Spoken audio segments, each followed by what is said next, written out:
রাজ্য যে এই যে টেন্টেড বলা হচ্ছে যারা নির্দিষ্টভাবে চিহ্নিত অযোগ্য তাদের পাশে দাঁড়িয়েছে কোথাও কি সেটা স্পষ্ট হয়ে যাচ্ছে। কিন্তু হাইকোর্টের কড়া নির্দেশ যে তথ্য আপনাদের সামনে রাখছিলাম, অতনু সেই তথ্য তুলে ধরছিল আমাদের সামনে। আমি আবারও চলে যাব অতনুর কাছে। অতনু, দেখো, বিচারপতি সৌগত ভট্টাচার্য আজকে তার পর্যবেক্ষণের মধ্যে এই রায় দেওয়ার সময় দুটো অত্যন্ত গুরুত্বপূর্ণ কথা বলেছেন, যে তাহলেই তুমি বুঝতে পারবে যে কেন অযোগ্যদের এই নতুন করে পরীক্ষায় বসার সুযোগ দেওয়া হচ্ছে না। সেখানে তিনি বলছেন যে ধরনের পর্যবেক্ষণ সুপ্রিম কোর্ট করেছে সেটা চাকরি খারিজ করার থেকেও ভয়ঙ্কর। দুর্নীতির জন্য চাকরি বাতিল করা হয়েছে। আজকে বিচারপতি সৌগত ভট্টাচার্য তার পর্যবেক্ষণে এই কথা বলেন, এবং পাশাপাশি তিনি যেটা আরও বলেন, যেটা আরও গুরুত্বপূর্ণ, যে পূর্ব অভিজ্ঞতার জন্য 10 নম্বর করে দেওয়া হবে। অর্থাৎ এই যে নতুন এসএসসি পরীক্ষা হবে, এখানে শিক্ষকতার পূর্ব অভিজ্ঞতা যদি কারো থাকে তাহলে তার জন্য তাকে 10 নম্বর দেওয়া হবে। বিচারপতি সৌগত ভট্টাচার্য বলছেন যে সুপ্রিম কোর্টের নির্দেশে নির্দিষ্টভাবে চিহ্নিত অযোগ্যরা যারা চাকরি হারালেন তাহলে তারা যদি এই পরীক্ষায় বসেন তাহলে ওই পূর্ব অভিজ্ঞতার জন্য 10 নম্বর করে তারা পাবেন।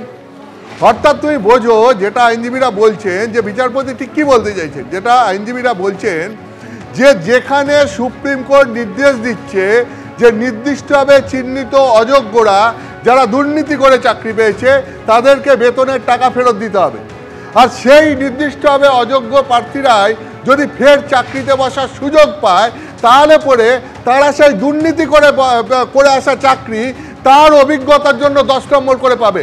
অর্থাৎ তাদের অপরাধের জন্য যেখানে তাদেরকে ফাইন করা হচ্ছে, তাদের জরিমানা করা হচ্ছে, যে বেতনের টাকা ফেরত দিতে হবে, একই সঙ্গে কি এটা সম্ভব নাকি যে তারা সেই দুর্নীতি করে চাকরি করে আসার জন্য তার জন্য একটা বেনিফিট পাবেন, 10 নম্বরের বেনিফিট পাবেন।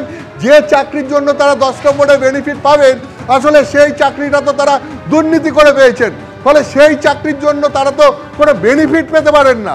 ঠিক এইটাই বিচারপতি সৌগত ভট্টাচার্য তার মন্তব্যের মধ্যে দিয়ে বলতে চেয়েছেন বলে আইনজীবীরা মনে করছেন।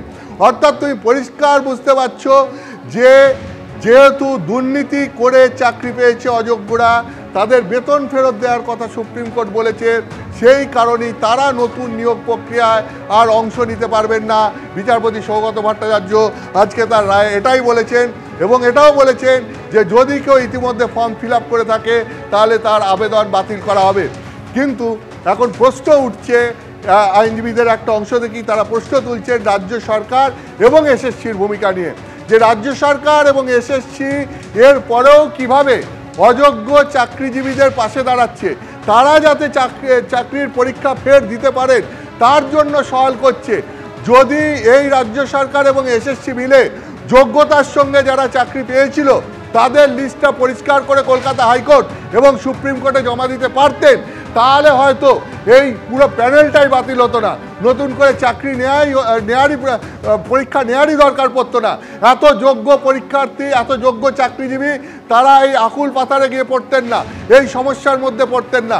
ফলে যেটা অনেকেই বলছেন যে সক্রিয়তা রাজ্য সরকার বা এসএসসির তরফ থেকে যোগ্য চাকরি প্রার্থীদের বা যোগ্য চাকরিজীবীদের চাকরি বাঁচানোর জন্য দেখানোর উচিত ছিল, তারা এখন এই অযোগ্য প্রার্থীদের জন্য এই সক্রিয়তা দেখাচ্ছে কেন, এই নিয়ে প্রশ্ন উঠছে।